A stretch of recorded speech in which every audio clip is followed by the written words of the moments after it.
Here is what makes this so dangerous. It looks completely normal. A sandwich at lunch, bacon with breakfast, a few slices of deli meat in a wrap, sausage on a weekend plate, nothing dramatic, nothing that feels risky, and that is exactly the problem. If processed meat is showing up on your plate every single day, your cancer risk may already be shifting, and you would feel nothing. No signal, no warning, just a quiet change in direction that compounds over years. Here's what you need to know.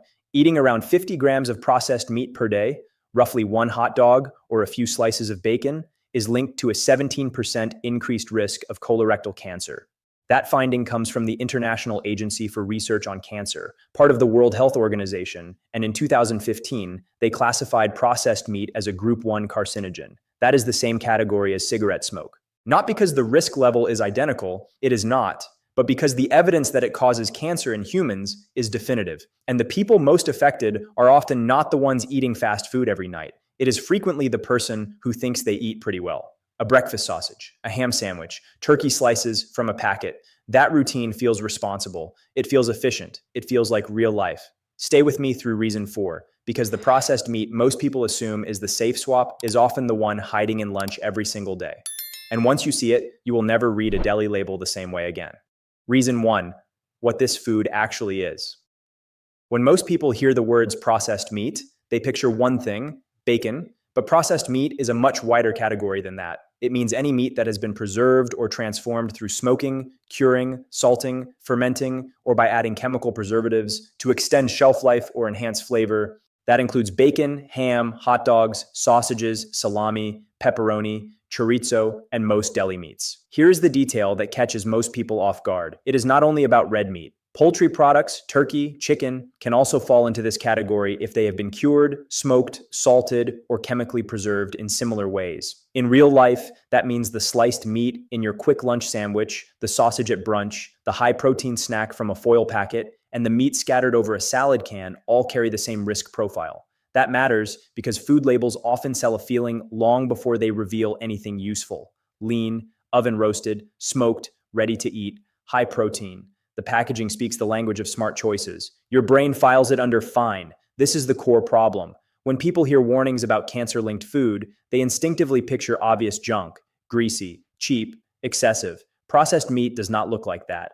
It is marketed as convenient, protein-rich, family-friendly, even lean, so it never triggers the mental flag that might make someone pause and read more carefully. Think about the last time you grabbed food because you were busy. You were not choosing harm. You were choosing speed. That is how this becomes a daily habit. And habits are powerful precisely because they remove decision-making. Once your lunch becomes automatic, you stop evaluating it. You simply repeat it. What that means over time is straightforward. If something linked to cancer risk becomes part of your routine, your body is not dealing with one random exposure. It is dealing with repeated exposure. And repeated exposure is what shifts risk over years.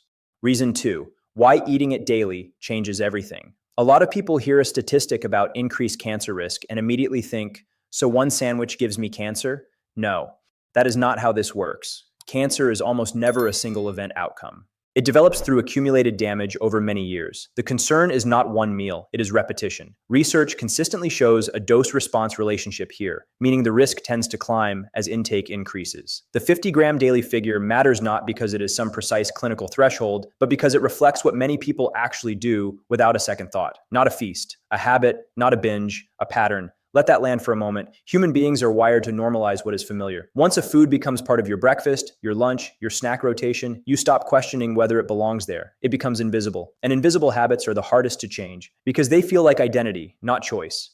That invisibility is dangerous for one specific reason. Processed meat does not trigger an immediate warning signal in most people. No stomach pain, no rash, no dramatic crash after eating it. So the brain classifies it as safe, simply because the consequence is so far in the future. Here is a question nobody talks about enough. Why do we treat delay as if it means safety? People respect what hurts quickly. They ignore what harms slowly. Imagine two behaviors. One causes immediate discomfort, the other causes years of biological silence. Which one do people change first? The noisy one. Every time. That is why quiet risks thrive inside ordinary daily life. If this pattern continues long-term, it can contribute to a progressively higher chance of bowel problems and, over years, colorectal cancer risk.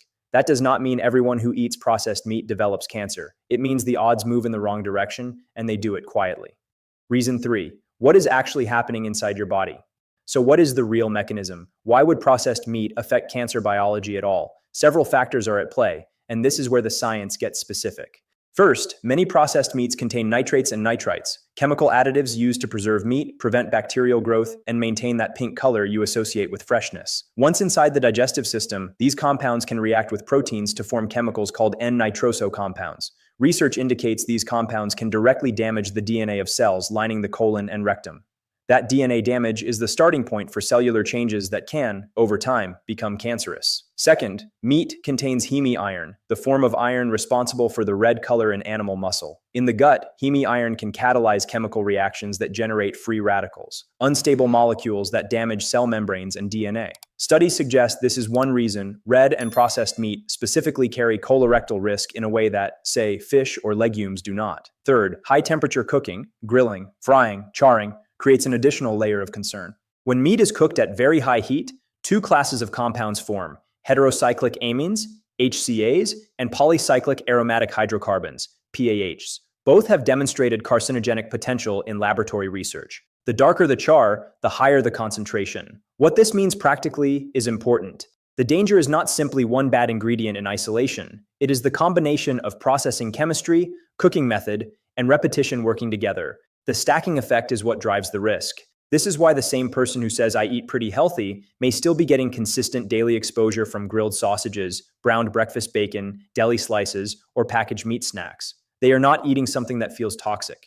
They are eating a product with a risk profile they were simply never taught to recognize. One word that often shuts conversations down: carcinogen. People hear it and either panic or completely disengage. But carcinogenic means something very specific: capable of contributing to cancer development under certain conditions of exposure. It does not mean instant danger. It does not mean the risk is equivalent to every other carcinogen. It means the evidence linking that exposure to cancer is strong enough that the scientific community takes it seriously. Processed meat was classified as a Group 1 carcinogen by the IRC in 2015, the same category as tobacco and alcohol.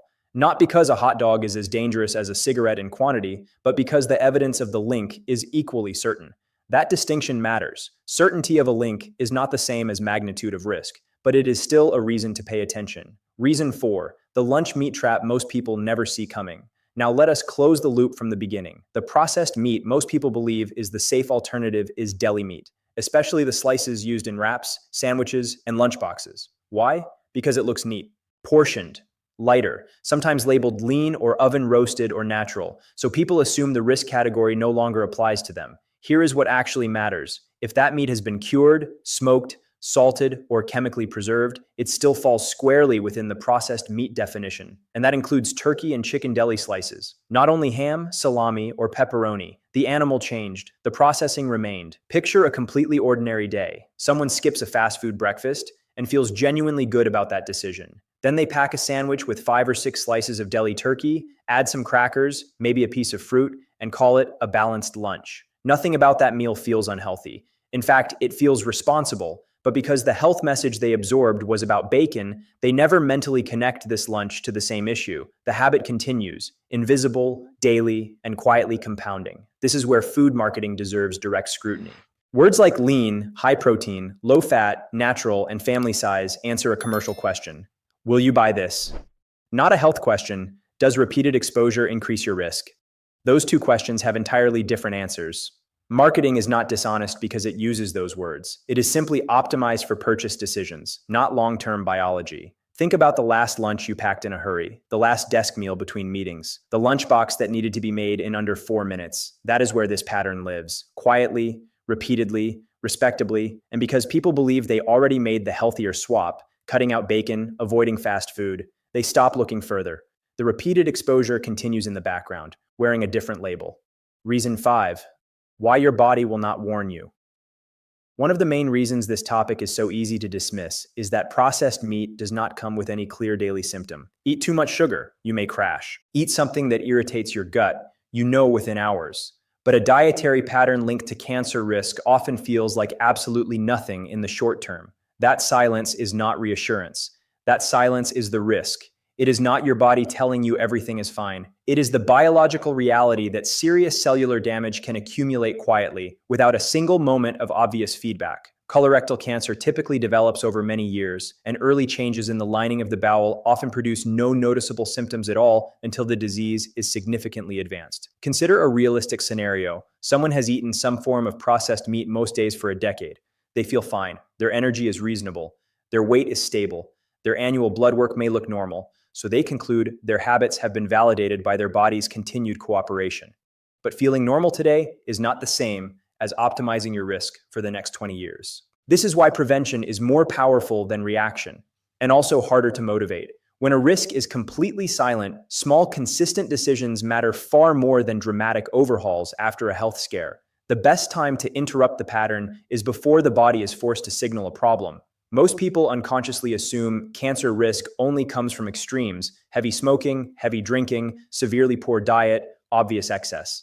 They cannot imagine that an ordinary sandwich habit could register as meaningful. Yet the most persistent public health problems are almost always rooted in ordinary behaviors repeated at scale. That is what makes them so difficult to address. They blend seamlessly into normal life. But here is the hopeful counterpart to that reality. If ordinary behaviors can gradually raise risk, ordinary behaviors can gradually lower it too.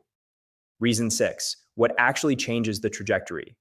The goal here is not perfection. The goal is interruption. If processed meat has become your daily default, the most meaningful starting point is reducing frequency, not a dramatic detox, not swearing off food groups forever, just breaking the daily pattern, because it is the daily repetition that drives the risk, not the occasional meal. In practice, that might mean replacing the deli meat in one meal this week with something you cooked yourself: grilled chicken, canned fish, eggs, lentils, chickpeas, black beans, tofu, hummus with vegetables, or any other minimally processed protein you actually enjoy eating. Picture two lunches. The first, packaged deli slices, white bread, eaten fast at your desk. The second, leftover roast chicken with chickpeas, whole grain bread, a handful of greens, assembled in about the same amount of time. One continues the old pattern, the other quietly begins redirecting the long-term trajectory. Neither requires a lifestyle overhaul. One just requires a slightly different item in your refrigerator.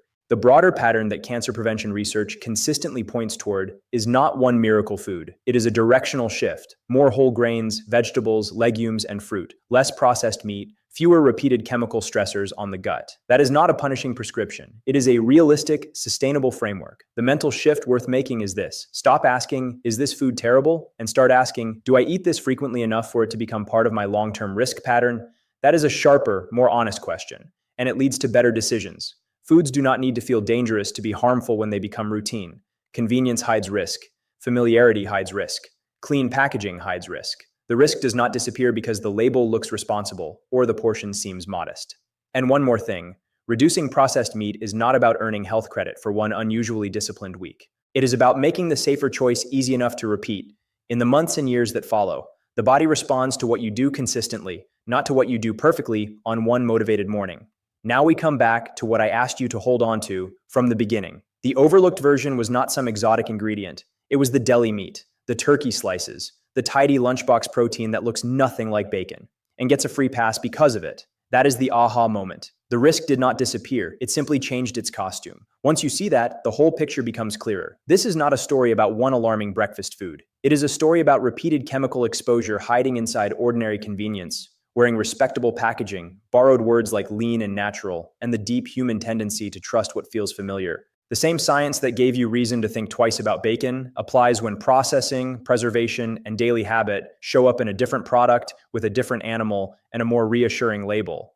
That is exactly why so many people carry this risk for years without ever questioning it. If you have been focused only on the obvious foods, that realization should feel empowering, not alarming, because now you know where to look. You know the pattern. You know which labels deserve a second, slower read. And you know that reducing risk does not require perfection. It requires awareness followed by consistency. The single most important takeaway from everything here: the real danger is not one meal. It is the everyday habit you stopped noticing. Interrupt that habit and you change the direction your health is moving. Your first step can be genuinely simple. Open your refrigerator today. Find the processed meat you reach for automatically.